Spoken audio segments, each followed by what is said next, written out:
अस्सलाम वालेकुम नाज़रीन। तो हाज़िर हैं एक नई वीडियो के साथ। भारत और अमेरिका के दरमियान माहदे के बाद जो है वो एक नई सूरत-ए-हाल बनती जा रही है और ख़ित्ते में जो है वो अदम तवाज़ुन की सूरत-ए-हाल वो नज़र आती हुई दिख रही है। जिस तरह भारत ने रशिया के पीठ पे जो छुरा घोंपा है माहदे की सूरत में अमेरिका से कि एक बूँद तक जो है वो जो रशिया से तेल नहीं खरीदेगा। जी हाँ नाज़रीन, कोई भी किसी किस्म की जो तजारत है वो रशिया से नहीं खरीदेगा। ये इस माहदे में जो है अमेरिका और भारत के दरमियान हुआ है। ट्रंप ने भी इस चीज़ का वाज़ेह तौर पर इज़हार किया है कि किसी भी सूरत जो है वो चीज़ ये बर्दाश्त नहीं की जाएगी और इसको बाकायदा जो है वो चेक किया जाएगा। और अमेरिका के जो चुंगल और इसराइल के चुंगल में पूरी तरह वो भारत जो है वो फंस चुका है। और अब इसी चीज़ को लेकर भारतीय मीडिया पाकिस्तान और रशिया की जो है वो आपस में बढ़ती हुई जो है वो दोस्ती और तिजारत का जो कुछ ऐलानात हुए हैं, इसको लेकर अब वो भारत मीडिया को भी, भारतीय हुकूमत को भी वो तनकीद का निशाना बनाते हुए पाकिस्तान के और रूस के जो रिश्ते हैं उन पर जो है वो नज़र रखे हुए हैं। वीडियो बड़ी मज़ेदार होने वाली है, हमारे साथ रहिएगा, कहीं जाइएगा मैं। चलिए वीडियो स्टार्ट करते हैं। के साथ जिस तरह से हमने तेल खरीदना बंद कर दिया और भी हम जिस तरह से अमेरिका के करीब जाते जा रहे हैं और अपने ट्रेडिशनल दोस्त जिससे हमारी लंबी दोस्ती रही है, जिसने यूएन सिक्योरिटी काउंसिल में हमेशा हमें सेव किया है, उस रशिया से हम दूरी बनाते जा रहे हैं, उसके असरात अब धीरे धीरे दिखने शुरू हो गए हैं और आगे और दिखेंगे। पाकिस्तान के साथ रशिया ने हाथ बढ़ाया है और पाकिस्तान के साथ जो समझौता हो रहा है वो ये है कि सड़क और हवा दोनों के रास्तों से पाकिस्तान और रशिया के बीच में सीधा रिश्ता बनेगा। यानी हवाई संपर्क बढ़ेगा, जहाजें बढ़ेंगी, मास्को से सीधे इस्लामाबाद आएंगी, इस्लामाबाद से सीधे मास्को जाएंगी और साथ में सड़क के रास्ते से भी रशिया जुड़ेगा पाकिस्तान के साथ। इसके पहले भी रक्षा सौदा एक हो चुका है पाकिस्तान और रूस का और ऐसा लग रहा है कि मौके का पूरा फायदा उठाते हुए पाकिस्तान अब वो कर रहा है जो कभी हम करते थे कि रिश्ता रखते थे रशिया के साथ बहुत अच्छा, लेकिन अमेरिका के साथ भी रिश्ता खराब नहीं करते थे, अमेरिका के साथ भी रिश्ता रखते थे। जो गुटनिरपेक्ष स्थिति थी हमारी, जो हम किसी के साथ अलाइन नहीं थे, हम सबके साथ रिश्ता रखते थे, लेकिन रशिया के साथ अच्छा रिश्ता रखते थे। मोदी जी के जमाने में यह हुआ है कि हम धीरे धीरे अमेरिका के कैंप की तरफ सरकते चले गए हैं। इजराइल और अमेरिका के एक्सिस में हम फंस गए हैं और कई बार तो ऐसा लगता है जिस तरह हमारे यहां रॉथस्चाइल्ड बैंक आ रहा है, जिस तरह से एलन मस्क का जो स्टार लिंक है वो हमारे यहां आ रहा है, कई बार ऐसा लगता है कि हम अमेरिका और इजराइल के चंगुल में पूरी तरह से फंस चुके हैं और ये जानबूझकर किया गया है, ये धीरे धीरे जानबूझकर किया गया है कि हम पूरी तरह से अमेरिका के कब्जे में चले जाएं। नतीजा यह हुआ है कि आस पड़ोस के सारे देश हमारे दुश्मन बनते जा रहे हैं और पाकिस्तान बड़ी होशियारी के साथ आप देख रहे हैं कि अपने रिश्ते चाइना के साथ भी अच्छे रख रहा है। चाइना के साथ तो उसके बहुत अच्छे रिश्ते हैं, अमेरिका के साथ भी उसके रिश्ते बहुत अच्छे हैं। उसके आर्मी चीफ जाते हैं और अमेरिका में बैठकर, व्हाइट हाउस में बैठकर ब्रेकफास्ट करते हैं, कॉफी पीते हैं, लंच करते हैं। कंट्रीज के साथ उसके रिश्ते बहुत अच्छे हैं। टर्की के साथ रिश्ता उसका बहुत अच्छा है। ऑपरेशन सिंदूर के समय टर्की ने उसकी पूरी मदद की, जबकि टर्की ट्रेडिशनली, अगर मुस्तफा कमाल पाशा के जमाने से याद करें, तो हिंदुस्तान के साथ अच्छा रिश्ता रखने वाला रहा है। मुस्तफा के समय कोई आके लिख जाएगा भारत में ब्रिटिश शासन था, लेकिन यह भी पढ़िए कि हमारे जब लीडर्स इंग्लैंड जाते थे, टर्की में कमाल पाशा से उनकी मुलाकात होती थी और कमाल पाशा उनको वेलकम करते थे। उधर अरब कंट्रीज में सऊदी अरबिया के साथ पाकिस्तान ने समझौता कर लिया और वो तो ऐसा समझौता है कि पाकिस्तान पे कोई हमला सऊदी अरब पे हमला माना जाएगा। दोनों अगर लड़ाई की स्थिति आती है तो एक दूसरे के साथ खड़े होंगे और आप हर जगह से किनारे होते चले जा रहे हैं। ईरान से एक जमाने में हमारा बहुत अच्छा रिश्ता था और रिश्ते की वाजिब वजह थी। एक तो ऐतिहासिक रिश्ता हमारा ईरान के साथ है और दूसरा यह कि पाकिस्तान में जो बलूच इलाका है, बलूचिस्तान जिसको कहते हैं, ईरान उस पर अपना दावा समझता है, आप कश्मीर पर अपना दावा करते हैं।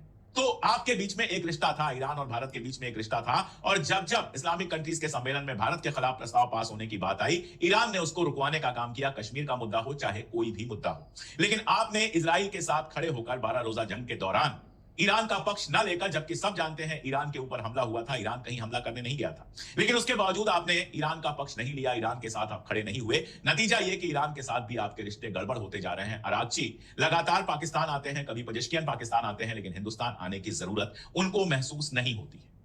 तो इस्लामिक कंट्रीज के बीच में आपने अपना रिश्ता खराब किया। जो इमेज बन रही है हिंदुस्तान की वो तो सब जानते ही हैं। जिस तरह से यहां दिन रात हिंदू मुसलमान होता है, उसका असर मिडिल ईस्ट में कैसा पड़ता है, ये वहां जाने पर, वहां के लोगों से बात करने पर समझ में आएगा। सरकारें सीधे कुछ नहीं बोलती हैं, सरकारें, चूंकि अमेरिका और इजराइल से आपका रिश्ता है तो सीधे आपके ऊपर कोई अटैक नहीं करेंगी, लेकिन अंदर अंदर जो गुस्सा पनप रहा है वो तो दुनिया देख ही रही है। आप इसी से अंदाजा लगाइए कि फलस्तीन जैसे मुद्दे पर दुनिया के सारे इंपॉर्टेंट देशों की राय ली गई, सारे इंपॉर्टेंट देश उसमें अपना रोल निभा रहे हैं, चाहे यूरोप के देश हो, चाहे मिडिल ईस्ट के देश हो, चाहे बाकी देश हो। लेकिन हिंदुस्तान उसमें कहीं दिखाई नहीं दे रहा है। जी, नाज़रीन बिल्कुल सही कह रहे हैं कि जो इंडियन मीडिया है, जो वो गोदी सरकार को, अपनी मोदी सरकार को वो आड़े हाथ लिए हुए है और किस तरह वो अपने एक-एक चीज़ उनको बता रहे हैं कि किस तरह पाकिस्तान के जो है वो तल्लुकात जो पूरी दुनिया के साथ वो बेहतर होते जा रहे हैं। हालाँकि रशिया उनका जो है पुराना दोस्त था, उसके बाद तुर्की उनका पुराना दोस्त था, उसके बाद ईरान के साथ अच्छे तल्लुकात थे और काफ़ी सारे जो और कंट्रीज़ थे, उनके साथ जो अच्छे तल्लुकात थे। सिर्फ़ और सिर्फ़ अब अमेरिका को लेकर जो ये माहदा किया है, इसको लेकर अब हम बाकी जो मुल्क हैं, उनके साथ वो अपने तल्लुकात ख़राब कर रहे हैं और इसी चीज़ को लेकर जो मीडिया है, इनका इन पे मोदी सरकार पे बरस पड़ा है और ख़ासकर पाकिस्तान और रशिया के जो हालिया कुछ जो है माहदे होने वाले हैं, जिसमें डायरेक्ट फ्लाइट्स का है, उसके बाद एलएनजी के ऊपर कुछ पेशरफ्त होने वाली है। उसके बाद जो है पाकिस्तान की नेशनल असम्बली और रूसी स्टेट डोमा के जो है वो उनके दरमियान तल्लुकात को बेहतर बनाने के लिए कुछ माहदे होने वाले हैं। उसके बाद पाकिस्तान स्टील मिल्स के जो हैं उनके बारे में कुछ मामलात चल रहे हैं। तो ये सारी चीज़ों इंडियन मीडिया जो है वो बेनज़र रखे हुए और अपनी गवर्नमेंट को बार-बार आगाह कर रही है। कि आपका कोई स्टैंड ही नहीं है। आप कभी इजराइल के खिलाफ वोट कर देते हो, कभी इजराइल के पक्ष में वोट कर देते हो और सब जानते हैं कि भारत की सरकार इजराइल के कितने करीब आती चली गई। और जैसे जैसे आप इजराइल के करीब आओगे, जैसे जैसे आप अमेरिका के करीब आओगे, जाहिर है मिडिल ईस्ट में आपकी इज्जत गड़बड़ होगी और बहुत सारे मुल्क, चाहे वो साउथ अफ्रीका हो या इस तरह के सारे मुल्क जो हैं, जो आपको कभी पक्का दोस्त समझते थे, अब आपको ऐसी निगाह से देखते हैं कि भरोसा नहीं किया जा सकता। अब मान के चलते हैं कि भारत फाइनली अमेरिका और इजराइल के साथ ही जाकर खड़ा होगा। दरअसल टर्की के इस्तांबुल में ओआईसी का सम्मेलन था। ओआईसी के जो खास तौर पे ट्रांसपोर्ट मिनिस्टर्स हैं, उनका सम्मेलन था, इस्तांबुल में ये हुआ था और इसमें पाकिस्तान के मिनिस्टर थे अब्दुल अलीम खान और रशियन मंत्री थे दिमित्री जेवरेव। इन लोगों की बैठक हुई और यह तय पाया गया कि मॉस्को इस्लामाबाद के लिए सीधी फ्लाइट बिना देर किए फौरन से पेशता शुरू की जानी चाहिए। हो सकता है अगले 2-3 महीनों में खबर आ जाए कि जैसे ढाका से कराची के लिए सीधी फ्लाइट हुई है, बांग्लादेश से पाकिस्तान का रिश्ता बहुत बेहतर हुआ है, वैसे ही रशिया के साथ भी पाकिस्तान का रिश्ता बेहतर हो और इस्लामाबाद और मॉस्को के बीच में सीधी फ्लाइट आपको दिखाई दे। इस दौरान यह भी कहा गया कि पाकिस्तान सरकार ट्रांसपोर्ट सेक्टर में सहयोग बढ़ाने के लिए सड़क नेटवर्क और लॉजिस्टिक कॉरिडोर के विकास में रूस के साथ मिलकर काम करेगी। अब आपको लग रहा होगा कि कौन पाकिस्तान से बस से रशिया जाएगा। सड़क ट्रांसपोर्ट बस चलाने के लिए या लोगों को यहां से वहां भेजने के लिए नहीं होता है। सड़क ट्रांसपोर्ट तब शुरू होता है या सड़क ट्रांसपोर्ट की जरूरत तब महसूस होती है जब माल यहां से वहां जाना हो, सामान यहां से वहां जाना हो। यानी सीधी सी बात है कि रूस और पाकिस्तान आपसी ट्रेड लगातार बढ़ाने की कोशिश कर रहे हैं।